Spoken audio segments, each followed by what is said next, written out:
पाकिस्तान के प्रधानमंत्री इमरान खान के भारत से पुलवामा हमले के सबूत मांगने पर वित्त मंत्री अरुण जेटली और रक्षा मंत्री निर्मला सीतारमण ने पलटवार किया। रक्षा मंत्री ने पाकिस्तान को आईना दिखाते हुए दावा किया कि पाकिस्तान ने 26/11 के मुंबई हमले से जुड़े डॉजियर पर अब तक कुछ नहीं किया। वहीं वित्त मंत्री अरुण जेटली ने इमरान खान ने आतंकी हमले की निंदा तक नहीं की और जब जैश ने खुद कबूल किया है कि वो पाकिस्तान में है तो इमरान किस बात का सबूत मांग रहे हैं। जब पूरा विश्व इस घटना की भर्त्सना और निंदा कर रहा है तो ये अपेक्षा थी कि कम से कम इसकी निंदा वो दिल से करते, लेकिन उन्होंने तो ये औपचारिकता भी नहीं निभाई। और ये कहना कि मुझे इंटेलिजेंस दीजिए, इसमें इंटेलिजेंस का क्या सवाल है? जो हैंडलर्स थे जिन्होंने ये अपराध करवाया, जैसे मोहम्मद के लोग, उन्होंने तो सार्वजनिक कबूल कर लिया है कि हमने करवाया। वो पाकिस्तान में है, भावलपुर में है। Since the Mumbai attack, not just this government, the earlier government also have sent dossiers after dossiers, evidence after evidence. What action has Pakistan taken on them? Pakistan, not even the first court has been completing its job. And we have been giving evidence and evidence, but there's nothing to show for Pakistan, nothing for Pakistan to show. Sandeep, क्योंकि पाकिस्तान की तरफ से जिस तरीके का बयान आया, इमरान खान जिस तरीके का बयान दे रहे हैं, युद्ध की बात अब यहाँ पर हो गई कि अगर हम पाकिस्तान पर सवाल खड़े किए गए और जंग की बात की गई तो पाकिस्तान भी पीछे नहीं रहेगा। वो पाकिस्तान जिसके पास 10 दिन का राशन तक नहीं है, आज वो पाकिस्तान युद्ध की बात कर रहा है। बिल्कुल, देखिए अर्पिता, एक कहावत है जिसको कहा जाता है कि attack is the best defence, और पाकिस्तान जो है इस वक्त वही काम कर रहा है, क्योंकि अपने आप को वो पाक साफ बनाने के लिए जो है सीधे तौर पर भारत के ऊपर जो है इस बात को मढ़ रहा है कि बिना इन्वेस्टिगेशन के, बिना उसके आप किसी भी देश या किसी शख्स को जो है आप गुनहगार नहीं ठहरा सकते हैं। तो ये बात इमरान खान को पता है। हालांकि वो ज़रूर ये कह रहे हैं कि हम लोग जो है दहशतगर्दी के मुद्दे पर भी बात कर सकते हैं, करने को तैयार हैं, लेकिन जिस तरीके का उनका गेस्चर कल रहा और जिस तरह से उन्होंने एक बार भी उस हमले में शहीद लोगों के परिवार वालों के प्रति जो है संवेदना जताई या उस घटना की निंदा की, ये बिल्कुल उनके मुंह से नहीं निकला। तो जाहिर सी बात है कि जो स्क्रिप्ट वो पढ़ रहे थे वो सीधे तौर पर सेना की तरफ से बनाई गई थी, ताकि वो जो है इंटरनेशनल कम्युनिटी में ये मैसेज दे सकें कि पाकिस्तान पाक साफ है, हम लोग मैसेज दे रहे हैं, भारत के साथ बात करने की बात कर रहे हैं। वो अगर सबूत देंगे तो हम काम करेंगे उसके खिलाफ, उसको लेकर जो आगे बढ़ेंगे। लेकिन सीधे तौर पर जो विदेश मंत्रालय की तरफ से रिलीज आई उसमें भी जो है सीधे तौर पर एक एक सवाल का एक एक जवाब जो है दिया गया। और साथ ही कल अरुण जेटली साहब ने भी सीधे तौर पर कहा है कि जब इस तरीके से पठानकोट में हमला हुआ तब उनके बाकायदा इन्वेस्टिगेटिव एजेंसीज को बुला के उस एरिया में ले जाया गया, डॉजियर दिए गए। 26/11 में अटैक हुआ, उसमें डॉजियर दिए गए। तो उसके बाद हुआ क्या? उसके बाद अब भी कुछ नहीं हुआ। तो ऐसे में इस तरीके की बात करना जो है कहीं ना कहीं सीधे तौर पर वो बेईमानी है और इंटरनेशनल कम्युनिटी में अपने आप को पाक साफ दिखाने की एक कोशिश है।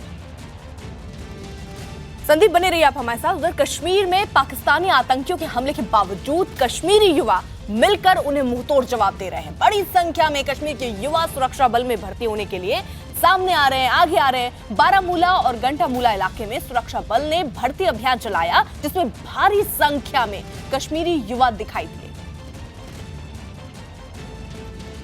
लोकल एरिया में अगर ऐसी भर्ती होगी, बहुत सारे नौजवान जो इसमें हिस्सा लेते हैं और कामयाब होते हैं। हमने यहाँ पर जैसा अभी एक्सीलेंट किया और हम चाहेंगे कि आगे भी हम आगे बहुत अच्छा बेहतर करके दिखाएं, क्योंकि आर्मी में जाके हमें ये कि हम वहाँ से ऑफिसर्स के लिए भी अप्लाई कर सकते हैं। हम अगर यहाँ पर लोकल एरियाज़ में, तो हमें अगर लोकल एरिया में डिस्ट्रीब्यूट किया जाएगा तो हम उसको अच्छे से संभाल सकेंगे उस एरियाज़ को, क्योंकि हम यहाँ के रहने वाले, हमें इधर हर एक के हालात का मालूम है, हर एक चीज़ का जायज़ा, कौन सी जगह कहाँ पर है, किससे किस तरह बोलना है, किसको किस तरह मोटिवेट करना है, वो सब चीज़ें हम जानते।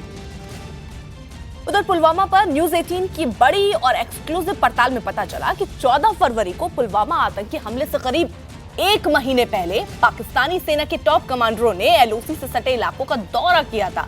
न्यूज 18 को मिली एक तस्वीर के मुताबिक पाकिस्तानी सेना के लेफ्टिनेंट जनरल बिलाल अकबर ने 19 जनवरी को एलओसी का दौरा किया था। लेफ्टिनेंट जनरल बिलाल अकबर ने यह दौरा एलओसी के पास शाहकोट और नकरूम इलाके में किया था।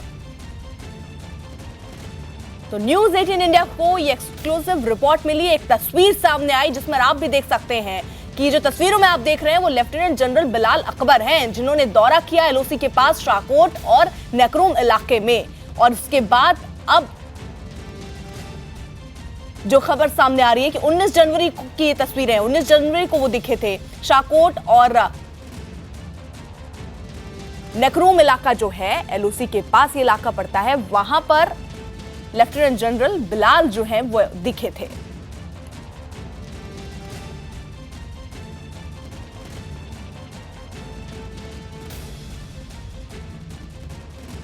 14 फरवरी को पुलवामा आतंकी हमले से करीब एक महीने पहले की तस्वीर। पाकिस्तानी सेना के टॉप कमांडरों ने एलओसी से सटे इलाकों का दौरा किया। तस्वीरें न्यूज 18 इंडिया को मिली हैं, एक्सक्लूसिव ये तस्वीरें। अमित पांडे हमारे सहयोगी इस वक्त जुड़ चुके हैं। अमित, क्या जानकारी? देखिए, एक महीने पहले जनवरी के महीने में 2 बार शीर्ष स्तर के कमांडर है पाकिस्तान के, उन्होंने दौरा किया है और ये लाइन ऑफ कंट्रोल है, भारत पाकिस्तान की सीमा है और इनके 3 मुख्य उद्देश्य थे। पहला कि जो सेना है यहाँ पर उनको उनकी विजिलेंट एक्टिविटीज कैसी है, मतलब कि कितना उनको खुफिया जानकारी मिल रही है। दूसरा, उनका हाई मोरल चेक करने के लिए ये दौरा था और तीसरा कि किस तरीके की उनकी तैयारी है। तो ये आधिकारिक रूप से इस बैठक के इस दौरे के लिए इनको बताया गया था, लेकिन इसके बाद ये वही पीरियड था जब यहाँ से इस रूट से दाखिल हुए थे आतंकी और बैचेज में दाखिल हुए थे। 5 एक बार हुए थे, 5 एक बार हुए थे और 8 या 10 एक बार हुए थे। तो इसको पूरे सीक्वेंस को खुफिया एजेंसी जोड़ के देख रही कि आखिरकार इतने अहम दौरे हुए, एकाएक गोलीबारी पाकिस्तान की ओर से रुक जाती है, इन्फिल्ट्रेशन बढ़ जाती है और उसके बाद इतना बड़ा पुलवामा धमाका होता है। तो बहुत ही गंभीरता से इनको ले रही हैं इन दोनों दौरों को और अब आकलन कर रही हैं। और एक और बहुत अहम चीज है कि अमूमन ऐसे दौरे साल में 1 या 2 बार होते हैं, लेकिन एक महीने में ही शीर्ष स्तर के सैन्य अधिकारियों के ये 2 दौरे थे। अमित, जिस तरीके से आप बता रहे हैं कि अमूमन एक साल में 1 या 2 बार ये होते हैं और एक महीने में जिस तरीके के दौरे हुए उसको लेकर अब जांच पड़ताल की जा रही है, ये जरा इसके पीछे की तस्वीर बताइए, क्योंकि ये ही मेरा सवाल था कि 1 साल पहले मतलब अमूमन कितने दौरे होते हैं, क्या ये जो तस्वीरों में जो लोग दिख रहे हैं वो कौन है और ये कितना अहम रोल प्ले कर सकते हैं, जरा ये भी समझाइएगा। देखिए, जो ये दौरा हुआ है, पहला दौरा इनका हुआ है 13 जनवरी को और दूसरा दौरा जो हुआ है वो 19 जनवरी को। जो 19 जनवरी को दौरा हुआ है लेफ्टिनेंट जनरल बिलाल अकबर हैं। ये 10 कोर कमांडर रावलपिंडी के हैं और यहाँ पर 19 जनवरी को उन्होंने दौरा किया था एलओसी के आसपास का। और जो पाकिस्तान से सटा जो एरिया पड़ता है वह है शाहकोट और नेकरूम का इलाका और वहां पर उन्होंने ट्रूप्स के साथ बैठा और आधिकारिक रूप से वहां पर उनको ये कहा कि हमारे 3 मकसद हैं यहाँ पर, रेडीनेस यानी कि समीक्षा, कितनी तैयारी है, विजिलेंस और हाई मोरल। और उसके बाद उससे पहले 13 जनवरी को कम से कम ब्रिगेडियर स्तर के ऊपर से 5 से 6 कमांडर चकोटी मुजफ्फराबाद इलाके में विजिट करते हैं और वहां पर उनकी मूवमेंट करीब 2 दिन तक देखी गई। इतने शीर्ष स्तर के अधिकारियों की मूवमेंट 2 दिन तक देखा जाना तो बहुत ही, ये अमूमन ऐसा पाकिस्तानी आर्मी में नहीं देखने को मिलता। और दौरा होता है, सैनिक आते हैं, कमांडर्स आते हैं, लेकिन इतने शीर्ष स्तर के अधिकारी उन जगहों का इतने फ्रीक्वेंट दौरा नहीं करते। तो अब यही खुफिया एजेंसी अपना ये लाइन ऑफ इन्वेस्टिगेशन कर रही है कि कहीं ऐसा ना हो कि पाकिस्तानी सेना ने जो घुसपैठियों को इस निर्देश दे रही थी कि आप आसानी से दाखिल हो। चलिए अमित, बहुत बहुत शुक्रिया, आप बने रहिए लेकिन हमारे साथ। विक्रांत यादव हमारे साथ जुड़ चुके हैं इस वक्त और संदीप बोल भी हमारे साथ मौजूद हैं। विक्रांत, जरा बताइए, क्योंकि पाकिस्तान सबूत मांग रहा है, लेकिन सवाल यही है कि जो सबूत हमने दिए हैं आप उस पर कोई कार्रवाई नहीं कर रहे। पाकिस्तान अगर वाकई सुलह की बात कर रहा है, अमन की बात कर रहा है, तो क्या उसको ये नहीं करना चाहिए कि जैश जैसा प्रतिबंधित संगठन जो 2002 से बैन है, आप सबसे पहले उसके जो आतंकी हैं उनको पकड़िए, मसूद अजहर को पकड़िए और ये मैसेज दीजिए भारत को और अंतर्राष्ट्रीय मंच को कि पाकिस्तान सीरियस है, कुछ करना चाह रहा है, आतंकवाद रोकना चाह रहा है। देखिए बिल्कुल, जब पाकिस्तान सत्ता में नई सरकार बनी थी और इमरान खान सत्ता में आए थे तो बहुत से लोगों ने उनके उस नारे पर विश्वास कर लिया था जिसमें उन्होंने कहा था कि ये नया पाकिस्तान है।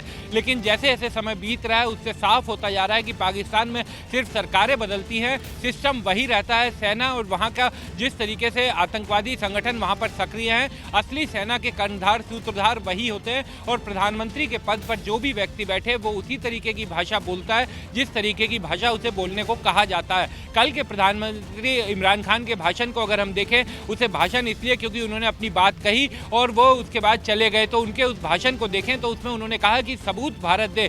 भारत पहले भी सबूत कई बार आतंकवादी घटनाओं के बाद दे चुका है। पठानकोट के बाद तो भारत ने एक तरह से बड़ा दिल दिखाते हुए यहाँ तक कहा था कि आप लोग सबूत मांग रहे हैं। यहाँ पर उनकी टीम आई थी, उनको बाकायदा एक एक चीज दिखाई गई थी। मुंबई का इतना बड़ा हमला हुआ, उसका पूरे डोजियर सौंपे गए और इस बार भारत सरकार का साफ ये कहना है कि जो हमला हुआ है पुलवामा का, उसमें जैश ने खुद ये स्वीकारा है वीडियो संदेश के जरिए कि हमला उन्होंने किया है। तो जब हमला जैश ने किया है और जैश कहां पर बैठा है ये दुनिया में किसी से नहीं छिपा हुआ कि जैश के जो सरगना हैं वो कहां पर बैठे हुए हैं, कहां पर बैठ करके वो अपनी इस पूरी जो आतंकवादी घटनाएं हैं इनको इनकी रणनीति बनाते हैं। तो भारत का साफ ये कहना है कि ये वीडियो संदेश अपने आप में एक बड़ा सबूत है और अगर पाकिस्तान की जो कथनी और करनी का जो फर्क है अगर वो उसे मिटाना चाहता है तो सबसे पहले अपने यहाँ बने हुए टेररिस्ट की जो ट्रेनिंग कैंप है उन्हें बंद करवाए होगा। और यही एक बड़ा मैसेज हो सकता है अगर पाकिस्तान वाकई चाहता है कि अमन और शांति हो, न सिर्फ पाकिस्तान में, पूरे देश में। ठीक है, आप सब बने रहिए हमारे साथ। पुलवामा के रत्नेपुरा इलाके में 12 फरवरी को आतंकियों के साथ मुठभेड़ में घायल पैरा कमांडो संदीप शहीद हो गए। शहीद संदीप का श्रीनगर में सेना के बेस हॉस्पिटल में इलाज चल रहा था, जहां वो जिंदगी की जंग हार गए। शहीद संदीप फरीदाबाद के अटाली गांव के रहने वाले थे। शहीद संदीप का आज अंतिम संस्कार किया जाएगा।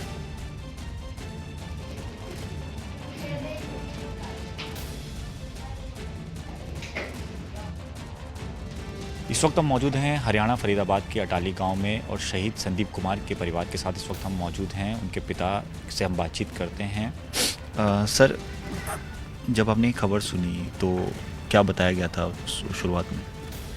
जब तो ये बताया गया वो मतलब अभी हॉस्पिटल में ये 8 दिन पहले करीब। हाँ, 12 तारीख। अच्छा।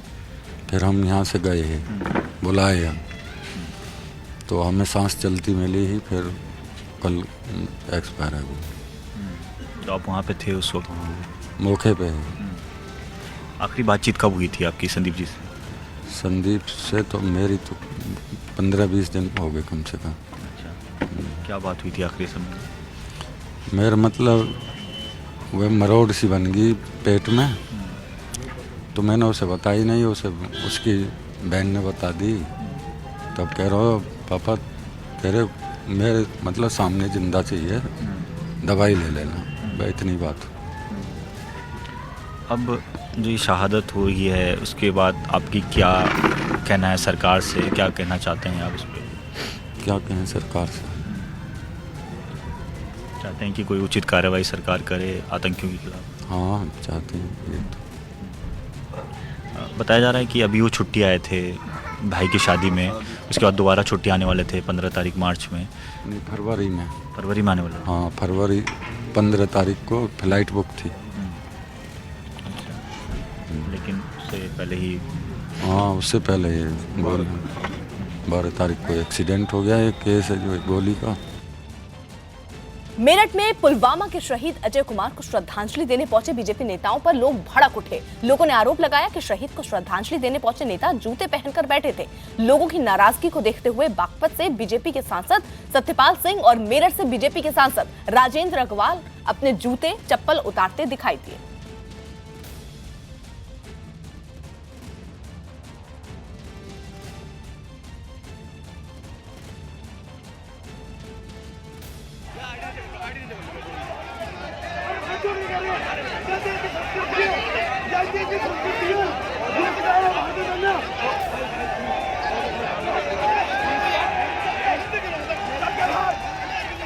तो नेताओं पर लोगों का गुस्सा फूटा। तस्वीरों पर आप देख सकते हैं विधायक लोग पहुंचे थे और जूता पहनकर ही वो वहां सभा में बैठ गए जहां पर अंतिम विदाई देने के लोग पहुंचे हुए थे, बैठे हुए थे। उसके बाद जब लोगों का गुस्सा भड़का तो लोग अपने जूते उतारते हुए किस तरीके से नजर आ रहे तस्वीरों में कैद हुए।